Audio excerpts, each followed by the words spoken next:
మిత్రులందరికీ నమస్కారం. మరి మేము ఏ రోజు కూడా ఇలా ప్రెస్ ముందుకి వస్తామని చెప్పి మేము ఏ రోజు కూడా అనుకోలేదు. ప్రత్యేకంగా మరి ఇలా ప్రెస్ ముందుకు వచ్చి ఇంత బాధపడతామని కూడా మేము ఏ రకంగా అనుకోలేదు.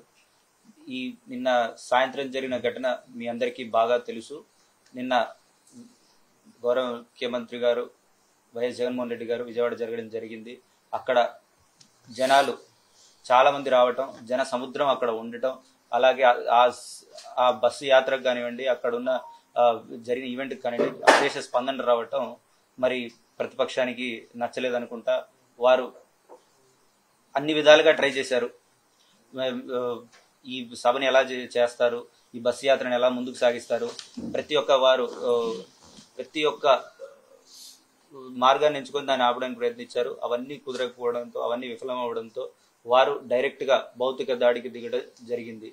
అది చాలా బాధాకరం. సరే, అది చేసిన తర్వాత కూడా వారు ఒప్పుకోవడమే కాకుండా మరి సోషల్ మీడియాలో దాన్ని చాలా అసహ్యంగా కానివ్వండి, చాలా మా అందరికీ చాలా అభ్యంతరకరంగా, చాలా ఇబ్బందికరంగా మా గురించి రాయటం మా అందరికీ చాలా బాధాకరం. సానుభూతి తెలపకపోయినా పర్లేదు, కానీ ఇలా మా అందరినీ ఇలా క్షోభ పెట్టడం కానివ్వండి, బాధ పెట్టడం కానీ సమస్య కాదు. అలాగే ఏమున్నా కూడా ప్రజాక్షేత్రంలో పోట్లాడాలి, అంతేగాని ఇలా రాళ్ళు విసరటాలు, ప్రాణాలు తీయటాలు అనేవి చాలా బాధాకరం.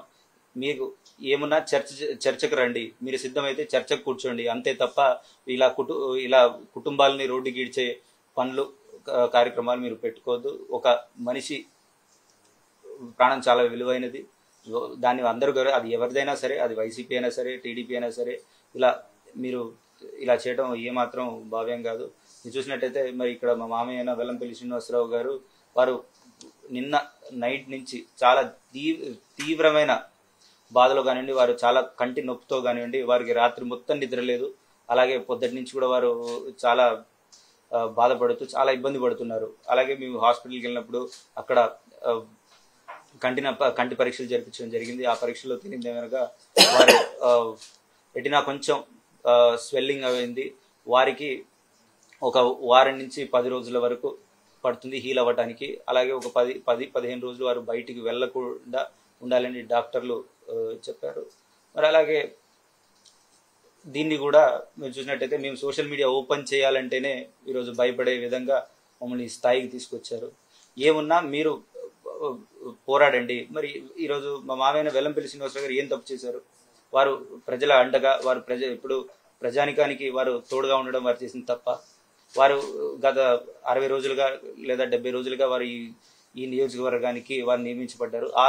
వారు అభ్యర్థిగా నియమించబడిన మొదటి రోజు నుంచే వారిని పరుష పదజాలంతో కానివ్వండి, లేడీస్తో తిట్టించడం కానీ ప్రతి ఒక్కటి మేము గమనించాం. కానీ ఏ రోజు కూడా మేము మీడియా ముందుకు వచ్చిన సంఘటన లేదు. కానీ ఈరోజు భౌతిక దాడికి దిగడం మా అందరికీ చాలా బాధాకరంగా ఉంది. అలాగే ఏమున్నా మరి మీకు అంత కాన్ఫిడెన్స్ ఏముంటే ఎందుకు ఇలా వస్తున్నారు? ఏదన్నా ప్రజాక్షేత్రంలో పోరాడండి, మీరు ఆ ఓట్లు సంపాదించండి, అంతే తప్ప మీ ఓటమి ఖరారైంది కదా అని చెప్పి ఇలా భౌతిక దాడులని ప్రోత్సహించొద్దు. అలాగే అది చేయకూడదు. తప్పకుండా వెల్లంపల్లి శ్రీనివాసరావు గారు ఇక్కడ ఈ నియోజకవర్గం వచ్చాక చాలా అభివృద్ధి కార్యక్రమాలు చేశారు. చాలా వారు ప్రజల ఆశల్ని వారు అందుకుంటున్నారు. దాన్ని సహించని ఇక్కడ ప్రత్యర్థి బోండా ఉమ్మ గారు ఇలాంటి చేయించాడని మేము అనుకుంటున్నాం. ఇక మీద తప్పకుండా మేము ఇలాంటి సహించేది లేదు. మేము కంప్లైంట్స్ అన్నీ పెట్టాం, అలాగే పోలీస్ కంప్లైంట్ కూడా చేశాము. తప్పకుండా దాన్ని పరిగణలోకి తీసుకొని వెంటనే నిందితులను పట్టుకొని శిక్షించాలని చెప్పి మేము అలాగే కోరుతున్నాం. అలాగే నేను చూసినట్టయితే జగన్మోహన్ రెడ్డి గారికి కనుబొమ్మ మీద దెబ్బ తగలడం జరిగింది. మరి జగన్మోహన్ రెడ్డి అంటే ఒక వ్యక్తి కాదు. అతను ఈరోజు బడుగు బలహీన వర్గాలని, అలాగే పేదరికాన్ని మరుగుతున్న ప్రజల్ని అతను ఒక సమతుల్యానికి తీసుకురావాలని చెప్పి తాపత్రయపడుతున్నారు. మరి ఆయన మీద దాడి ఈరోజు ఒక ఎస్టీ మీద, ఒక మైనారిటీ మీద చేసిన దాడిలా భావించాలి. తప్పకుండా వారు ఏ రకంగా వారందరినీ ఒక లెవెల్కి తీసుకురావాలని తాపత్రయపడుతున్నారో దాని మీద మీరు దాడి చేశారు. ఒక్కసారి మీరు ఆలోచించండి అని చెప్పి మీకు కోరుతున్నాను. అలాగే